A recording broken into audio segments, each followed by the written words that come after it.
بات کرو جناب. السلام علیکم. حذیفہ. علیکم السلام. کیا نام ہے بھائی؟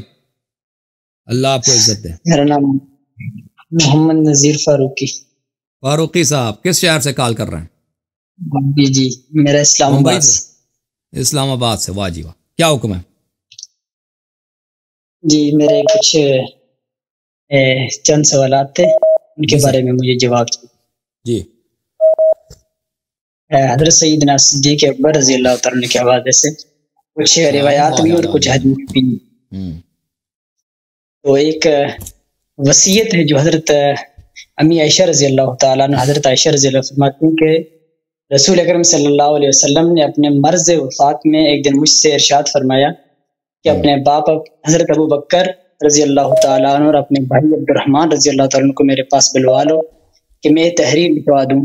دراصل مجھ کو اندیشہ ہے کہ اگر میں نے حضرت ابو بکر رضی اللہ تعالیٰ عنہ کی خلافت کے بارے میں نہ لکھوایا تو کہیں خلافت کا کوئی آرزو نہ کرے اور کوئی کہنے والا یہ نہ کہے کہ خلافت کا مستحق میں ہوں، حالانکہ حضرت ابو بکر صدیق رضی اللہ تعالیٰ عنہ کی موجودگی میں کوئی شخص خلافت کا مستحق نہیں ہو سکتا.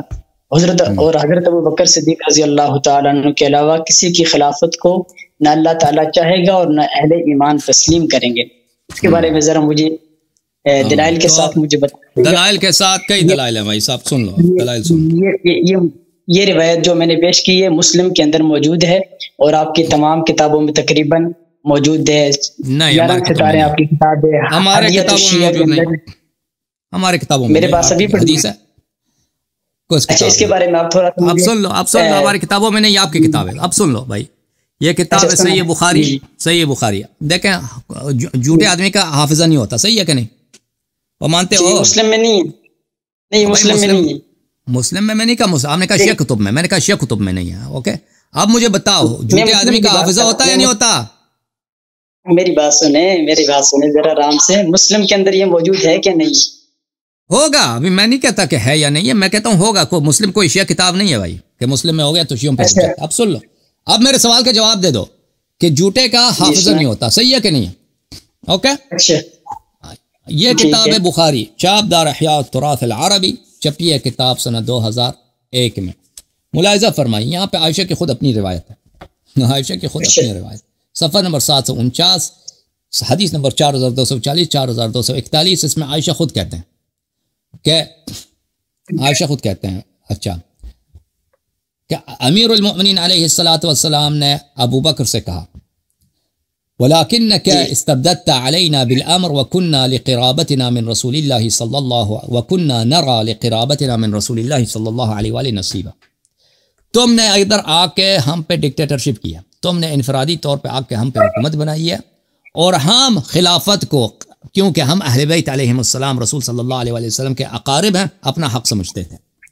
اور اس میں یہی اسی روایت میں عائشہ کا اپنا ہے کہ وَكَانَتْ وعاشت بعد النبي صلى الله عليه فوجدت فاطمة على أبي بكر فهاجرته فلم تكلمه حتى توفيت. حضرت زہرا سلام اللہ علیہ نے ابو بکر سے کہا کہ میرا میراث دے دو. ابو بکر نے کہا کہ نہیں دیتا. حضرت زہرا سلام اللہ علیہ نے ابو بکر سے کبھی بات کرنا چھوڑ دی اور کبھی بات نہیں کی جب تک وہ زندہ تھی. 6 مہینے تک بات نہیں کی. وعاشت بعد النبي صلی اللہ علیہ وسلم 6 اشہر، 6 مہینے تک وہ زندہ تھی. فلما توفیت دفنها زوجها علی لیلا ولم یؤذن بها ابا بکر وصلی علیها. سن لو پلیز سن لو. ارے جنازہ کیوں پڑھایا تھا پھر؟ اگر ایک شخص وفات ہوئے، بھائی بات سن لو پھر سوال کر لینا. پہلے سن لو، میرے حدیث کامل کر لوں، جواب لے لو، پھر دوسرا سوال کر لو نا. اگر انہوں نے بات نہیں کی تو نماز کیوں پڑھایا؟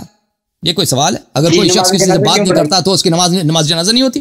یہ کوئی عقل ظاہر بات ہے. پھر تو ناراضگی ہوئی نا، پھر نماز جنازہ میں شرکت کرنے کی کیا ضرورت پڑی؟ پھر نماز جنازہ پڑھانے کا کیا وہ بنا جب آپ کہہ رہے ہیں کہ ناراض تھی، بات نہیں کی تو ولم یؤذن بها ابا بکر وصلی علیہا. جب وفات ہو گئی ان کی تو علی علیہ السلام. بھائی سن لو پلیز، سن لو بھائی، تم سمجھ لو پھر تمہیں پتہ چلے گا کہ تمہارا سوال بیوقوفانہ ہے. ابو بکر کو نماز کے لیے نہیں بلایا نا. جب ان کی وفات ہو گئی ہے تو خود علی علیہ السلام نے، خود عائشہ کے اپنے الفاظ ہیں، رات کو چپکے سے ان کو دفن کیا ہے اور خود ان پہ نماز پڑھی ہے، اور ابو بکر کو نماز کے لیے نہیں بلایا. وَكَانَ لِعَلِيٍّ عَلَيْهِ السَّلَامُ مِنَ النَّاسِ وَجْهٌ حَيَاةَ فاطمہ. اور جب تک فاطمہ سلام اللہ علیہ زندہ ہے لوگ علی علیہ السلام کی عزت کرتے تھے. فلما توفیت استنکر علی وجوہ الناس فالتمس مصالحۃ ابی بکر ومبایعته ولم يكن يبايع تلك الاشهر. اور جب تک زہرا 6 مہینے تک زہرا سلام اللہ علیہ زندہ تھی. اور بھائی سن لو, میری بات نہیں میرا جواب ختم نہیں ہوا نا. ایک سوال آپ نے کیا ہے, اس کا جواب سن لو کہ یہ حدیث جو آپ نے پڑھی ہے وہ حدیث کیوں جھوٹی ہے, اس کا جواب سن لو پھر اعتراض کرو بھائی. تو میں سمجھ بھی نہیں آیا نا, اس طرح آدمی سے بات کرنا ہی بیکار ہوتا ہے جب سنتا نہیں ہے. تو جب تک سن لو پلیز سن لو, بات نہ کرو, سن لو. جب تک 6 مہینے تک علی علیہ السلام نے خود عائشہ کہہ رہے ہیں کہ بیعت نہیں کیا. اب وہ حدیث جو آپ کہہ رہے ہیں وہ حدیث یہ ہے کہ عائشہ کہہ رہی ہیں کہ رسول پاک صلی اللہ علیہ وسلم مرنے سے پہلے انہوں نے کہا کہ اپنے بھائی عبد الرحمن ابن ابی بکر اور اپنے والد ابو بکر کو بلاؤ تاکہ میں ایک ایسی وصیت لکھ دوں تاکہ کوئی شخص جو خلافت کا تمنا رکھتا ہے وہ نہ کہے کہ خلافت میرا حق ہے, خلافت میرا حق ہے. اچھا. اور پھر یا اللہ والمؤمنون الا ابا بکر, مومنین اور ابو بکر اور اللہ ابو بکر کے علاوہ کسی اور کو نہیں چاہتے. دیکھیں پہلی بات یہ ہے کہ اگر رسول صلی اللہ علیہ وسلم وصیت لکھنا چاہتے تھے کہ فلان شخص میرا خلیفہ ہے تو اس کے لیے ابو بکر اور اس کے بیٹے کو بلانا اور دوسروں کو نہ بلانا یہ بیوقوفی ہے. یہ بیوقوفی ہے کہ اگر کسی کو اگر بلاتے ہیں تو سب لوگوں کو بلانا چاہیے بھائی. مسجد میں جا کر یا اپنے گھر میں سب لوگوں کو بلایا جاتا ہے کہ فلانا میرا وصی ہے, ٹھیک ہے نا. ایک ایسا خط لکھ دے, ایک ایسا وصیت لکھ دے کہ اس میں شاہد عائشہ ہو, عائشہ کا بھائی اور ابو بکر ہو. تو یہ دوسروں کے لیے سند نہیں بنتی بھائی. کیوں سند نہیں بنتی؟ کیونکہ وہ سب لوگ اگر شاہد ہوں, ٹھیک ہے نا, شاہد ہوں وصیت کے, تو تبھی وہ دوسروں پہ حجت بنے گا. اور لکھنے کا مقصد کیا ہے؟ لکھنے کا مقصد یہ ہے کہ تاکہ دوسرے لوگ تمنا نہ کریں کہ خلافت میں ہمارا حق بھی ہے, ٹھیک ہے نا. اگر لکھنے کا مقصد یہ ہے تو چاہیے تو یہ کہ سب کو بلائیں. تو عائشہ, پہلی بات یہ ہے کہ عائشہ کی یہ بات ہی عقل کے خلاف ہے کہ رسول پاک صلی اللہ علیہ وآلہ وسلم نے ایک ایسی بات کی تمنا ظاہر کی ہے. وہ حدیث میں آپ کو دکھاؤں جس کو آپ نے پیش کیا ہے کہ ارادہ ظاہر کیا ہے جو بالکل بے وقوفانہ. رسول پاک صلی اللہ علیہ وآلہ وسلم ایسی بات نہیں کر سکتے کہ جو بالکل اس سے نہیں. سن لو بھائی, سن لو حضرت عائشہ کے بارے میں آپ جیسی زبان درازی کر رہے ہیں, اس کا مطلب نہیں جیسے درازی نہیں کر رہا بھائی. بھائی بات سن لو, مکانہ گفتگو کر رہے ہیں نا آپ کا وہ طور طریقہ. یہ حدیث دیکھیں عائشہ جس انداز سے عائشہ نام ہے اس کا بھائی, محسوس ہوتا ہے کہ آپ جہلیت کی طرف جا رہے ہیں بھائی. دیکھیں الحمدللہ حضرت عائشہ کے حضرت سیدنا وہ ہمارے بھائی میں بتاؤں گا کہ کیوں میں حضرت نہیں کہتا, وہ بھی بتاؤں گا. پہلے حدیث سن لو, پھر میں آپ کو پہلی حدیث سن لو, پھر میں آپ کو بھائی کہوں, پھر افغانی کہوں, پھر آپ کو کیا کہوں. مجھے تو میرا نام حسن ہے نا, مجھے کہہ دو حسن, مجھے حسن کہہ دو, حضرت نہ کہو, جیسے میں عائشہ کو حضرت نہیں کہتا. آپ کو اس کے سن لو بھائی, بھائی سن لو جواب سن لو. بہت بڑی شخصیات ہیں حضرت عائشہ, سیدنا امیر معاویہ. ہمارے عائشہ کو اگر ہم سچی مانتے, ابو بکر کو اگر ہم اچھے مانتے تو ہم شیعہ نہ ہوتے نا. تو تبھی ہم کہتے ہیں کہ یہ لوگ غاصب تھے, انہوں نے خلافت چوری کی ہے, تو یہ ہمارے لیے حضرت نہیں ہے, حضرت تمہارے پاس ہوگا. اس لیے آج تک آپ ثابت بھی نہیں کر سکے خلافت کیسے چینی تھی حضرت علی نے. بھائی سن لو, بھائی تم نے ایک سوال کیا نا بھائی, اس طرح نہیں ہوتا نا گفتگو. ان کے ساتھ بھائی صاحب, اس وقت بھائی صاحب ایک سوال تم نے, ہر سوال کا اپنی جگہ جواب ہوتا ہے نا. تم نے ایک سوال کیا ہے ایک حدیث کے متعلق, تمہاری یہ حالت ہے. خدا حافظ آپ سن نہیں رہے نا. آپ نے ایک حدیث پیش کی, اس کا جواب لے لو, پھر دوسرا سوال کر لو. اور وہ بھی نہیں سن رہے, میں کس کے سے بات کر رہا ہوں, کوئی فائدہ ہے؟ جو تم حدیث پیش کر رہے ہو نا, وہ یہ حدیث یہ ہے, وہ روایت یہ ہے. تم اگر عاقل ہوتے تو بخاری کی حدیث شیعوں پہ حجت نہ لاتے. ہم کہتے ہیں پہلی بات یہ کہ حدیث بخاری کی تھی, ہم نہیں مانتے, ہمارے پاس حجت نہیں, ختم بات. ہم تم خصم کے لیے, طرف مقابل کے لیے وہ دلیل لاؤ جو اس کے پاس مقبول ہو, وہ قبول کرے, حجت ہو.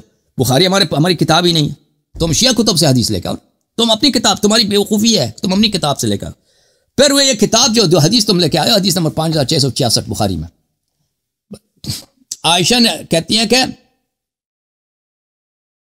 لقد حممت ان ارسل الى ابي بكر وابنه ان احد ان يقول القائلون او يتمنى المتمنون, میں ابو بکر اس کے بیٹے کو بلانا چاہتا ہوں تاکہ میں وصیت لکھ دوں, تاکہ کوئی ارادہ نہ کرے, کوئی تمنا نہ کرے خلافت کی, تو پھر کیوں نہیں لکھا ہے؟ کیوں نہیں لکھا؟ پھر پہلی بات یہ کیوں ابو بکر اس کے بیٹے کو بلائے؟ سب لوگوں کے سامنے ہونا چاہیے وصیت، صرف ابو بکر اس کے بیٹے کے سامنے یہ وصیت نہیں بنتی، سب لوگوں، تاکہ جو لوگ خلافت کے متمنی ہیں وہ لوگ ان پہ حجت تمام ہو، پہلی بات ہے۔ دوسری بات کیوں نہیں لکھی؟ کیونکہ بخاری میں خود ہے، وہ عائشہ نے خود نقل کیا کہ حضرت علی علیہ السلام امیر المؤمنین علیہ السلام نے ابو بکر سے کہا کہ یہ ہمارا حق بنتا ہے، کننا نرى لقرابتنا من رسول اللہ صلی اللہ علیہ وسلم حقا، ہم خلافت کو اپنا حق سمجھ رہے تھے کیونکہ ہم اہل بیت ہیں۔ وہ خود بخاری میں 6 مہینے تک بیعت ہی نہیں کہ خود عائشہ کہہ رہی ہے، تو چاہیے تھا کہ لکھ دیتے نا کہ میرا خلیفہ اس کی اطاعت واجب ہے۔ ان کی اپنی بیٹی سیدہ نساء اہل جنت، انہوں نے بات کرنا ہی چھوڑ دیا، آخر موت تک انہوں نے بات نہیں کی ابو بکر سے، تو لکھ دیتے نا۔ پھر یہ حدیث یأبی اللہ ویدفع المؤمنون او یدفع اللہ ویأبی المؤمنون، کہ اللہ تعالیٰ اور مومن سوائے ابو بکر کی کسی کو نہیں مانتے، یہ جھوٹ ہے، یہ جملہ یہ جھوٹ ہے۔ کیوں نہیں جھوٹ؟ کیوں جھوٹ ہے؟ کیونکہ عائشہ میں خود روایت موجود، بخاری میں روایت نقل کی عائشہ نے خود روایت نقل کی کہ امیر المؤمنین علیہ السلام نے ابو بکر سے کہا کہ خلافت ہمارا حق، اور 6 مہینے تک بیعت نہیں کی، اور حضرت زہرا سلام اللہ علیہ نے ابو بکر کو خلیفہ نہیں مانتی تھی، تبھی ان سے بات کرنا چھوڑ دیا تھا، ان کو جھوٹا سمجھ رہی تھی وہ۔ اچھا، پھر کس کی حدیث ہے؟ بخاری کی، عائشہ کی حدیث ہے۔ عائشہ کی کیا شان ہے بھائی؟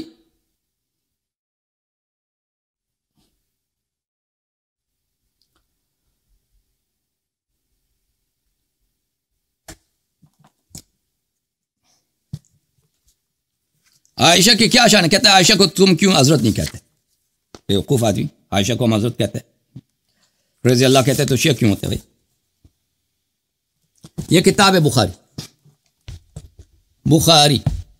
چاپ دار احیاء التراث العربی، چھپی ہے سنہ 2001 میں، ملاحظہ فرمائیے۔